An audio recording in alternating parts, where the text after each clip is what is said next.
to Channel 23, The Faces of Carlsbad. And we're coming to you from the beautiful Blue House in Carlsbad. And the food is excellent, croissants, excellent coffee, even though I don't drink coffee, but they'll have tea for you. And today we're very pleased to have with us a very close friend of mine, Mr. Dwight Pitcathley. Dwight, welcome to the show. Bob, thank you. And I've told you basically what we're going to be doing. First, we're going to go into the background of your grandparents, where they came from. And if you're like me, I can never remember where mine come from. That's one of the problems in this business. I'll give you general answers. Okay, good enough. Let's start out with, we're going to get to a lot of other things besides this background. Let's take your mother's side of the family. Where were your grandparents? Where did they originate from? My mother's grandparents were from Germany, and they immigrated sometime before World War I to New York. He had a tire shop on Staten Island that my mother fondly remembers. Oh. So my grandmother, my mother's mother, was born there. Her husband, a man named George Townsend, that is my mother's father, was born in Ohio, I think. Wow. They were only together a year, and my mother was born during that year, and then they divorced, and he went on to California, and my grandmother remarried a man named Roy Mosier, who is also in the theater business. I should have mentioned that both of my mother's parents were show people. And they spent the rest of their lives essentially traveling the country, doing shows. I remember when I was probably in the 4th or 5th grade, they came through here and did a show at Alta Vista Junior High Gym with a set and all of that. It was very, those were my grandparents up there, so I was very impressed with that. So then, of course, my mother was born into show business, and for the first 20 years of her life was an actress, traveling the country with them. North, south, east, west. I want to get back to your mother in a moment. Okay. Let's go to your dad's side. Okay. They came, my grandfather, my father's father, came from England. His father was Scottish. They moved to England. He married into a Hudson family at a tiny little place in Yorkshire called Home on Spalding Moor. Very tiny village, very picturesque, little chapel up on the hill with Hudson names as wardens or whatever the secular side of the church was. And then he immigrated around, he came twice actually.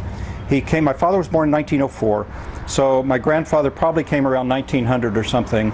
Didn't like it.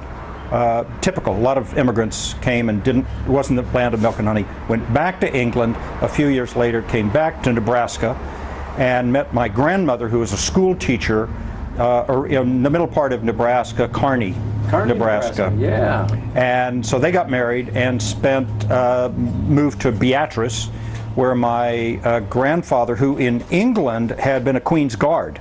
He was part of the royal, whatever the terminology is, and developed a heart murmur, and he was drummed out of the military. That's why he moved to the West, and he became in Beatrice, Nebraska, a sign painter. Oh my gosh. In those days, there was a lot of hand-painted signs, and when we were kids, we would go up there and spend a week with the grandparents, and he would take me on his rounds, and on the corner, every corner in Beatrice, there was a 4-sided trash can. Oh my God. And there were metal inserts on each side advertising the pharmacy, the lumber store, the clothing, the mercantile, whatever. And he would literally hand paint those metal signs.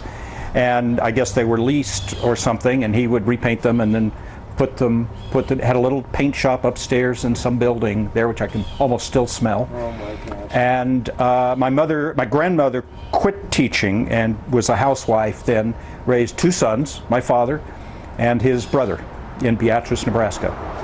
Home of Robert Taylor, the actor. Yes, he was very proud of saying. Oh yeah, because he was a very famous actor in this country. That's right, that's right. Yeah, I saw him in many, many films. Yeah. Did Quo Vadis and Ivanhoe and those sort of That's right, absolutely. movies. Well, I'm sorry to hear about the first husband who was from my home state.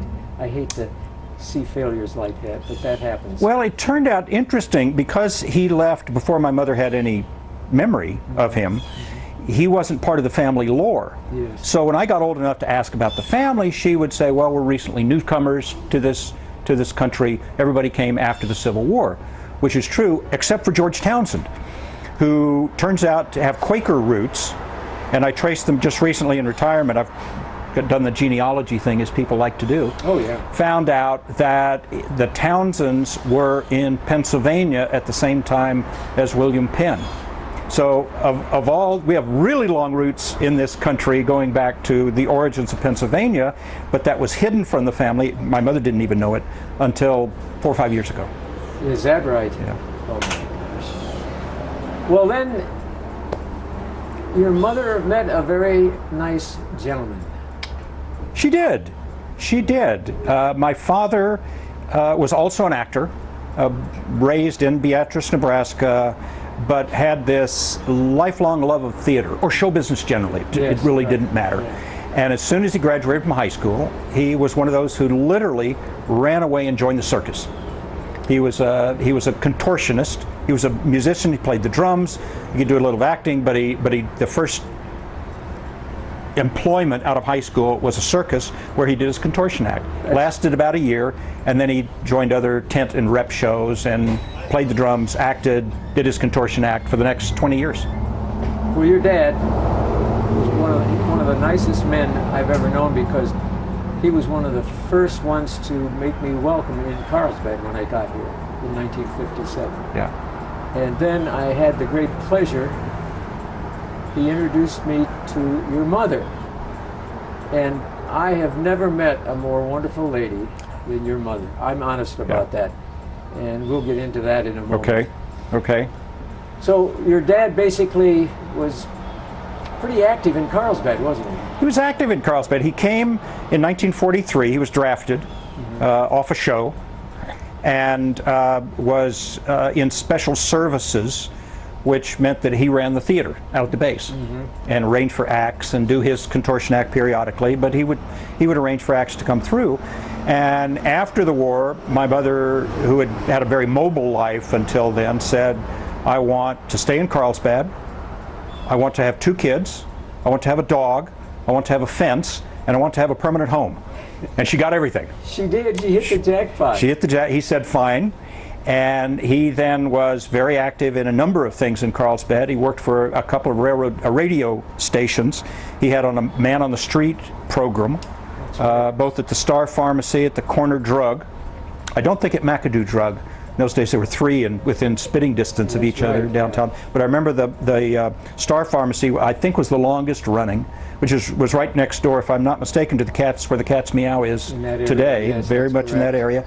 And then the Corner Drug, he did that for a number of years, and through that became active in Little Theater, the Community Concert Series, sort of the local town character in many ways. And then your mother got involved in the theater out here. She did. She did. It was interesting. As I said, she was born into it. He ran away from home to be in the theater, and they had very different perspectives on acting. For him, it was magic. And you could, when you talked to him, his eyes would pop and glisten. For Mother, because it was what she did growing up for 20 years, it was how you put food on the table. It was a job. It was a craft, but nevertheless, so they were very different in that way. As you know, they were both excellent actors. And we both were lucky enough to see them on the same stage in the same play on a number of occasions. Well, I remember your mother was a teacher, and I started my career at Sunset School, and after I went to the Palau Islands for 2 years and came back, and then I was transferred to Eddie School, where suddenly I said, my gosh, Lynn, it's great to be here. I was in room 13, she was in room 12, and we worked together all those years. I remember. And she asked me if I had ever been involved in the theater, and I said, no, not really. She said, well, you should be. So she got me out there at the theater, and the first play I was in starred Dr. all of a sudden, Brian Taylor. Brian Taylor, and your mother, and I was one of the sons in The Lion in Winter. I came across that program just recently. Yeah, and I said, boy, this is great. But after the play was over, she said, I want to say one thing about Bob. When you come up to threaten your mother in this play, be more gentle, because you brought that sword so close to my neck, I was afraid you were going to slice my throat. And oh, no, I didn't want to do that. But we taught together over there, for many, many years. And I'll never forget this one day. She came over and she said, I'm trying to get these classmates of mine, right, to see if they recognize and follow what's happening. And she said, I want you to come in with your book, slam it on my desk, and blow your stack, and just lose your temper in front of me, and then storm out of the room. And I said, okay. Will you fill me in later? And she said, yes, I'll be glad to. And I did that. I came in with this book, and I said, you know, I'm getting sick and tired of this garbage. And I threw it on her desk, and I said, you can have it. I don't want to look at it anymore. And I stormed out. Of course, I always wore a necktie and a sport coat, and I dressed, that's the way we dressed in those days. Sure. And the kids were stunned. And she looked at them and she said, she would call on this one, what color necktie was he wearing? I don't know, I didn't see a necktie. Then she would ask another one, and finally a little girl said, I think his necktie was blue. She said, that's right, it was blue. And she said, do you think he was really angry? And they all nodded yes. She said, no, it was a game we were playing. And she called me back into the room, and I smiled. I said, it's nice being back here on a friendly note, you know. And she laughed. And she had a great sense of humor. Right. And she helped me in so many ways as a teacher. And I'll never forget that. Yeah. She was, in many ways, born to teach. Oh. She was, you know, got into the acting, a natural, gifted actress, but I think she was born to teach. She just had an intuitive skill of relating to teachers, relating to other teachers, relating to the children. She worked at it. She did. But I think in many ways she was born to teach. A wonderful family. Thank you. The jackpot. Thank you. Now, let's talk a little bit about you and your lovely wife, Sabette. When you got out of high school and got along, where did you meet your wife, Sabette? Well, it's a tortuous path. When I got out of high school in 1962, I was interested in music. I was a percussionist. And I had been to band camp at Eastern New Mexico University, which at that time had a wonderful music department. Yes. So I went there for 2 years, planning on majoring in music, which I did. But I found out fairly quickly that you can't be a percussionist only and be a music major. You have to play other instruments and know theory and all these things. And so it wasn't a good match. And after 2 years, they asked me to leave and come back when my grades could be up to their standards. So I beat the draft. This is 1964. I beat the draft by joining the Marine Corps 1 month before the Gulf of Tonkin incident in August. So I spent 3 years in the Marine Corps and a couple of months in Vietnam, came back and was visiting some friends of mine in Lubbock who were teachers, and it happened to be that my lovely wife Sabette was doing her student teaching under this woman, this friend of mine. And so it was a blind date. Oh my goodness. A blind date, and it seems to have worked out. Well, next August, this coming August, we'll be married 49 years. Oh, that's wonderful. Yeah. That is wonderful. Sort of amazing. Yeah. We were both very lucky. And every time I see the two of you, you have those beautiful smiles. It makes you feel good just to meet you guys. Life is good. Yeah. And then what did you get involved in? Well, then because music didn't work out, I had no idea what I wanted to do, and sort of backed into history at Eastern. And I'd never taken a high school or a college history class. So I thought, well, why don't I try this? Did well at it. I enjoyed it. Thought, well, this is a good ride. I'll just take this as far as it'll go. And it ended up with a doctorate degree in history from Texas Tech. And at that point, I was fortunate enough to land a job with the National Park Service, regional office in Santa Fe. I had done some work in the Ozarks for them. Texas Tech had gotten a grant to inventory some old buildings in Arkansas, and I was the one who got to do that. The Park Service liked what we did and kept in touch, and 2 weeks after I graduated, they offered me a 4-month position in Santa Fe. And you graduated from Eastern New Mexico? I got my bachelor's degree there and a master's degree there, 70 and 71, and then a doctorate at 76 from Texas Tech. Wow. So we went to Santa Fe thinking I will do that for a couple of years, but then get into teaching, which is what historians do. Yeah. And I couldn't turn away. It was such a great job, and I spent the next 30 years working for the National Park Service as a historian in Santa Fe, Boston, Washington, D.C. Ended up in the mothership, in the main office, main headquarters of the Park Service as the service's chief historian. That was in Washington, D.C.? That was in Washington, D.C. for 10 years, last 10 years. 10 years. It was a great ride. And now, are you retired now, or? I'm semi-retired. I retired formally from the Park Service 12 years ago. We moved to Las Cruces, and I teach part-time at New Mexico State. You never gave up on it, did you? No, it came back. I wanted to teach, and basically New Mexico State offered me a job I couldn't refuse. And so I've been teaching there very part-time since then. Oh, that's wonderful. Well, now, you're a busy person. You never slow down. And you have the opportunity, of course your father passed away, but you have the opportunity to come to Carlsbad to see your mom. Right. And that keeps you busy. Now, what do you do, though, to relax? I ride a road bike. I got into bicycling about 20 years ago. And so to relax, I get out. There are wonderful roads in the Mesilla Valley, both up and down the valley from El Paso up to Las Cruces, and then up into the hills on either side. Big bicycling community there. So I try to get out this time of year pretty much 5 or 6 times a week to do that. I still do some researching and writing, publishing in the history side of things.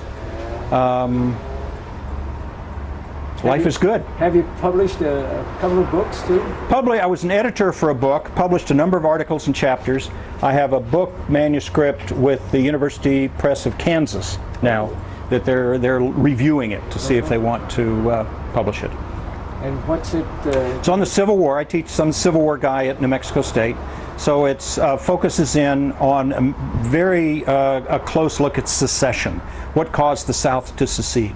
So it drills deep in that period between Lincoln's election in November of 1860 and the firing on Fort Sumter in April of 1861. There's about 8,000 pages of primary source materials that I was able to go through and try to craft a history of that and make as much sense of it as I could. So we'll see. So when it's going to be published, I just know. Thank you. I have Thank you. Great feeling. That's what Sabet says. And I want you to let me know when it's published so I can get a copy. Okay. Because I know you're going to sell one copy. I'll get you an autograph copy. Oh. I'll know the author. Yes. Oh, that's wonderful. Well, let me ask you another question. You mentioned Vietnam. Did you run into any dangerous situations in Vietnam? For 6 months. I was a radio operator for an artillery unit, and my job was to go out with the forward observers to essentially call the shots. And so our little team would go out with the infantry, and then we would be there if they needed us to call artillery rounds. So for about 6 months was daily. We were on a hill north of Chulai, and we'd go out and back in small groups, large groups, for 6 months. And you found the country a very beautiful country. Spectacular, spectacular. Yeah. Our first incursion there was in the mangrove swamp area south of Saigon, so-called Rung Sat. Mangrove swamps aren't particularly nice looking or smelling, for that matter. Yeah, that's but if you get up in the hills, in the highlands, which we did later, it's just spectacularly beautiful country. Yeah. Did any of the men that you served with over there, were any of them wounded? Quite a few were wounded and killed. Yeah, we were at a base away from the guns, but one night, this would be the summer of 1966, the Viet Cong attacked the gun emplacement. And I don't know, 5 or 6, 10 of the men from the gun side of things were killed. Oh my God! And a number wounded, obviously. That had to take a toll on. Well, it's amazing. As veterans will tell you, if they're in war, you have to not think about it. You kind of you suppress it. If you thought about it all the time, it'd drive you crazy. So you have to. There's a lot of black humor that goes on. You just have to figure out how to get through it, and literally not think about it very much. And you say, you told us, I think, that you've been back there to visit. I would like to go. Oh, I have not been. I have not been. Because it's so beautiful. It's so beautiful. It's also a long ways. I've been to New Zealand and Australia twice, I guess, and that's a long plane ride. And it would be the same thing going to You mentioned to New Vietnam. Zealand. Of all the countries I've visited so far, that's my favorite country. Spectacular. I fell in love with Yeah, it. yeah. Both islands. Oh gosh, yes. We were on the way from Auckland down to the capital city, Wellington. Wellington on the north side. And I got out there and I was talking, we stopped at a station, and I got out there and was talking to the engineer, and he said, "Would you like to ride up front with us?" I said, "Yes, it would be delightful." And so I got up in the engine, and the train took off, and my wife and my daughter and my son-in-law, they wondered, where is he? Where'd you gone? They had no idea. And I didn't show up, and when we got down to Wellington, I got out and I thanked these guys, and I said, I really appreciate it. And boy, did I get a chewing out from my daughter and my wife when they said, "Why didn't you tell us where you were?" I have always wanted to do that. Yeah. Any train, anywhere, Oh. but being up in the engine compartment would be great fun. Well, in the books, that do you just concentrate on history books, or do you also like nonfiction? Or I read a lot of mysteries. Both Sabette and I are mystery readers. Yeah. And so I sort of alternate. I have a history book going and a novel going at the same time to fit my mood. I do the same thing. Yeah. I'm reading one now on religion. They're trying to save my soul, and they give me this book on religion. And I'm reading Detective Kenworthy, a British detective. Yeah. And then I like mysteries too. Yeah. My favorite mystery writer, I don't know if you've ever read her books. She's from Northern England, and her name is M.C. Beaton. I'm not familiar with that. She writes Inspector Hamish Macbeth. Okay. Is her detective. Okay. And he's a total misfit in everything except solving crimes. But you would like it. The mystery genre is so wide and so deep. No shortage of opportunities to visit different places and see how mysteries are solved there. Well, all of her books about the inspector, the murder of such and such, murder of a detective, the death of a detective, and her latest one out, I haven't gotten it yet, the death of a ghost. But she is, you can't put the book down. Yeah. So M.C. Beaton, don't forget M.C. that. Beaton, B-E-A-T-O-N? B-E-A-T-O-N. Okay. You'll love it. I'll do She that. writes about a woman too, but I don't involve myself with that because Wanda reads lets out. Right. But I think you'd like it. But anyway, what's the future now for? You just going to relax a little bit as the years go? I'm sort of winding down the teaching. I teach the Civil War course every fall. I'm going to do that for another couple of years, but when I came, I thought I could do it for 10 years, and I've done it 12. Yeah. And I still enjoy it. The kids are great. But a couple more years of that, and then do some more traveling. For our 50th next year, I think we're going to go to France, spend a couple weeks, a week in Paris and a week in the countryside, do some more of that. Well, I've been to all those countries in Europe, and I just kind of enjoyed Denmark. Never been to Denmark. You could sit in a chair and just watch the people walk by, and it was so nice. It just made me feel good Yeah. to be there. It was very relaxing. But I still, New Zealand is. I'm with you. enjoy I'm all with you. of this It's a country. wonderful country, wonderful people. Well, Dwight, I want to thank you for being our guest today. It's been a real pleasure, and for people who don't know this, you drove all the way from Las Cruces to be here, and I'm honored. I was honored by the invitation. Well, I couldn't wait to get here. that makes me feel even better. And of course, my boss is Guy Lutman, and when you were talking about England, and that made him smile. He doesn't good. smile very much. He doesn't? No. Okay. But he smiled a lot when you Good. mentioned that. Good. So anyway, He's probably been to home on Spalding Moor. that's probably where he wants to We go need to back. ask him. Well, I think he told me he wanted to be buried at Spalding Moor. There you are. There you are. My favorite place in England, though, was down in Dartmoor. I love Dartmoor section. Okay. Sherlock Holmes, The Hound of the Yes, Baskervilles. yes. Oh, On the moors. yeah. Well, Dwight, I want to thank you for being our guest today. It's been a real pleasure. Bob, thanks. And Pleasure was all mine. Give Mom a big hug. I will do it. And ladies and gentlemen, on behalf of Channel 23 and the Faces of Carlsbad, I want to thank you for putting up with me, not my guest, with me. That takes a lot of courage. And so I want to thank all of you. Goodbye and good luck.